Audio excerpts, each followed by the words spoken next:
Today we're going to work on some cleanup with ye old Power Rake. It's been down for a few days because I was not smart learning a new tool when I was back dragging, drum spinning towards you as you back up. When you pick up a big rock, that the Power Rake sooner or later spins around and picks up and drops right in between that metal bar and one of the teeth, and the drum stops spinning. This drum, this engine is good enough, strong enough to keep spinning this belt even though fluids are not going because the drum is not spinning, which means now you have earned yourself the privilege of going and figuring out and then purchasing a new belt. That is after you see a little bit of smoke. You see inside of this cover that I have off right now, you'll see some black powder on there where this belt didn't move, or well, excuse me, the pulley didn't move and the belt did. So not pleasantries. Then I got the new belt and I thought that I had other problems. I put the belt on, used it a very little bit, was helping the neighbor again, do some stuff over there, and with the Power Rake obviously. And for some reason that belt would just pop off. Well, after talking to the Ventrac people, silly issue, happens to be one right here, a rock smaller than this actually got stuck inside of the pulley, just a tiny little rock, and then as the belt goes around, the belt wedged the rock in further, and then as soon as you put any tension on it, because I could lift with that rock in there, with the attachment up in the air, I could run this in the forward, backward, perfect. Put any pressure on it, I could go about 5 feet and then the belt would pop off. I thought I broke something. Keep it simple, stupid. Well, talking to Ventrac, a gentleman by the name of Adam, he gave me the pointer to look in that pulley. The other thing he said to look at, which just to share, which turned out not being my problem because I had the rock there, but this little protective shroud up in here, this black protective shroud, he said that if you do anything and you bump that, sometimes as you're raising and lowering the tough cut, if you bent that metal, this belt, he's seen where the belt hits that black protective guard and it'll cause it to pop off. And then the third pointer he gave me was never run the tough cut jam down to the ground. You know, when you go all the way, you pull the SDLA all the way to the right, but don't quite go float. You know, you have it all the way to the right and then you're actually lifting your front tires up. Well, those are the 3 pointers he gave me to look at. So went out and looked at it last night. Voila, my tough cut is working. I didn't start recording because I didn't know if it was going to work as soon as I tested. You can see I made a couple passes already. I got some cleanup to do right here. So anyway, today my goal is to clean this mess up. This ramp was getting rotted. It was probably 8, 9, maybe 10 years old, I don't know. It was not pressure treated wood when I did it, but I did spray it down with Thompson's 3-4 times over the years. But eventually wood gave way. So clean this up, Power Rake this whole section, make it all nice and clean, get rid of the ruts or the lumps. I'm assuming that if I take the guards on the edge of the Power Rake and lower them down, that'll keep it from pushing out the sides. So we'll play with the Power Rake today. We'll get the camera set up. I am in by no means currently in the correct attire to be operating a Ventrac. I got my t-shirt, my shorts, and my Crocs. But I'm not going up on a hill. I'm not doing anything other than, I'm not doing anything other than staying right here in the flat, cleaning up my driveway area, trying to get all of this cleaned up so that a car can just come right in here and park. And as wide as I'm hoping this will end up being, maybe I can get, I know I can get 2 cars, but maybe I can get 3 cars once I clean all this up. So I'm not going to make a video of me hauling this junk away, so y'all can do one of those. I'm not good at video stuff, so I can. And everything's picked up now. Battery's pretty full on this little GoPro. Got the mess picked up so we can get the power rake in here. Before we get started, just ignore that mess up there. Pretend like you don't see it. That's a project for maybe tonight after I'm done with Junior, maybe not. But I need to get all that stuff put away.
It got rather dark, and I noticed that yet again I let the camera battery die. One of these days I'll remember to check that. This is what I did using the Ventrac last night. Ignore the trash over there, that's gonna go away today. Stuff from picking up. I pretty much stopped right here about where the shade starts, because my driveway makes a Y, comes down, and then you got over here, and then behind us is the path back to the road. You notice it still slopes down. I was hoping to fix that more than I was able to, but even though we've been bringing gravel in over here, there wasn't as thick of gravel as I thought. So I dug it down with the Ventrac and the power rake until I couldn't go any further. I got down into some of the clay that is under here, and I don't want to dig into the clay, so then I pushed some gravel back on top. But this is really smooth and clean compared to yesterday before I started. What I'm going to do is, there's the ramp that I took out. This is a pile of fines. I'm going to take my Mahindra, get a couple piles of fines, maybe spread 4 or 5 of them around up here, and then take the Ventrac on like a setting of 1, I guess, the power rake, and just smooth the fines over top of all that where we can walk. And those fines pack into this gravel really well. So you see how I got the fines here. I got little pieces of grass that I dug up everywhere. But these fines pack in really well and make for an incredibly smooth surface, just because they fill in the small gaps between the bigger gravel. And since they're just not fines by themselves, they don't wash away. Try and get that done a little bit later, but I wanted to have a progress update step. And the power rake did a really good job. You'll notice all the big rocks. I had the power rake turned at a little bit of an angle, so I was pushing things to the left, trying to raise up. And it basically moved all these, you can see all these clumps of dirt. It moved all these big baseball-sized rocks off to the side over here. So I found that kind of handy. made it easy to pick up. There was, last night, I just spent 2-3 minutes picking up, I don't know, about 12-15 of the bigger rocks that were kind of left scattered around inside of here. But this is where we're at as of today.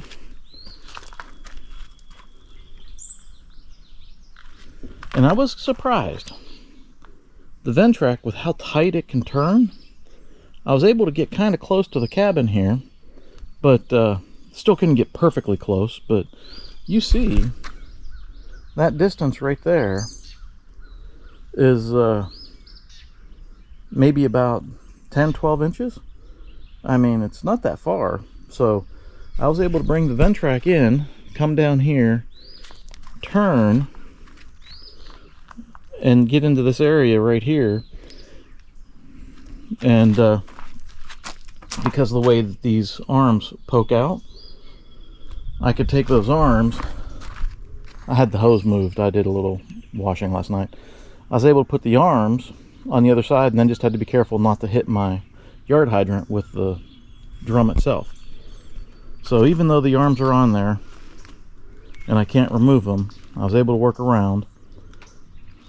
Not as easy as if you could have just taken the power rake up and been straight on the building, right? And if you'd have been able to get up, take the front arms off, get on the building directly.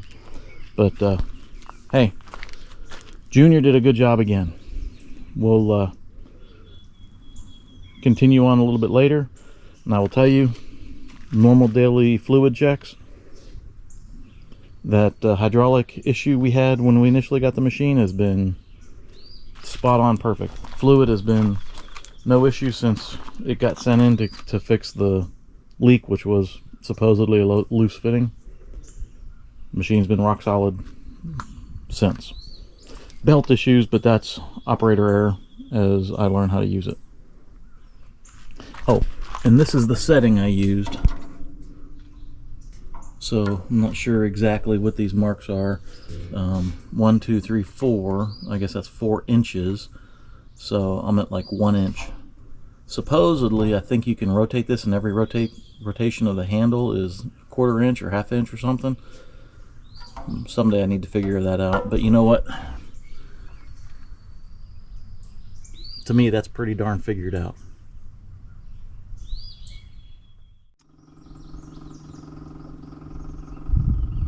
I took the Mahindra front end loader, put, I think it was 6 loads or 5 loads of fines on top of what was done last night.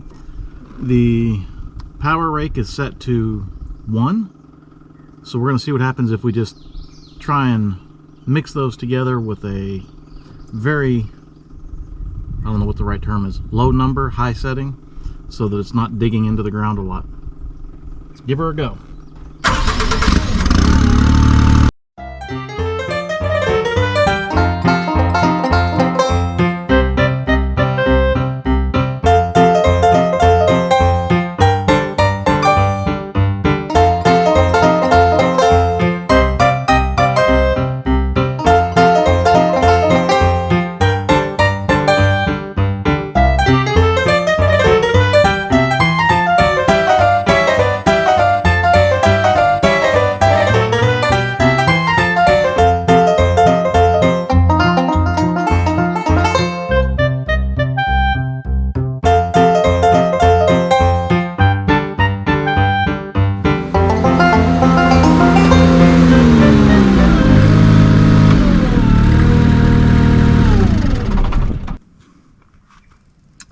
I don't know if you heard the little bang there, but that's where the belt popped off again.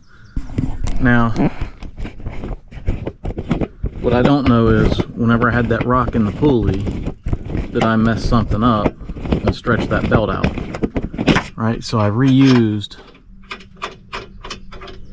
one of the belts that I had stretched out before. This is not a new one. This is one that popped off several times. See, it came off again. So maybe when that rock was in here, I had stretched that belt out just enough that it came off. So don't know why it came off this time. Pretty easy junk right here I'm messing with. I mean, here's the biggest rock. this biggest rock would fit. You see all the fines up here. This biggest rock would fit right through there, no problem. I mean, unless it got hit sideways, but whatever. It might be that belt warmed up out here. Last night I was using it and I did all this with no big issues, and I had rocks more this size. I guess I must have hit this one as well. But it's probably about near the end of my lunch break anyway. I was hoping more of a till this stuff together. I didn't get it all done. I'm just gonna throw. I've got a small pile back there where I'm collecting rocks. I was hoping, instead of having a smooth, just level fines, because see, these will be slippery and the water will just wash them away. Probably have to lower the tiller just a little, lower the power rake just a little bit more, because I was hoping for more of a, like this. See where the fines are mixed in with the big right up top, and that'll keep the rain from washing the fines away. Not a whole lot of wash down here, but this is what I wanted. So what I might need to do is lower the power rake a little bit more, mix it all together, and then push it where I want it to go. So maybe I need to lower it. Right now I'm on about, I don't know what that is, 2.5. Maybe I need to lower it down to like maybe 5.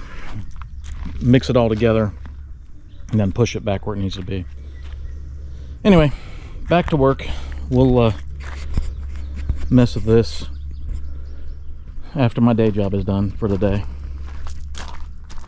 Not bad. Looks much better. Getting there. Driveway makes lots of dust. I gotta clean that out again. I take it, pop the canister out, the little round cylinder, get the air compressor on low pressure, and stick the one down in there, and it puts a big old mess in the air. Very happy. It has been handy. It has been good. I'm not embarrassed by my driveway anymore. Yes, I have more trash to deal with. Well, not trash, more supplies, right? I mean, tin's good. All the, I mean, shoot, there's probably $400 of hardy backer. I got 3 sheets there. But Junior and I are going to finish this hillside eventually.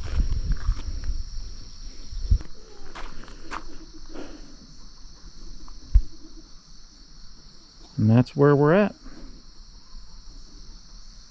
Nice clean driveway that hopefully water will not destroy my hillside around the corner that I worked on.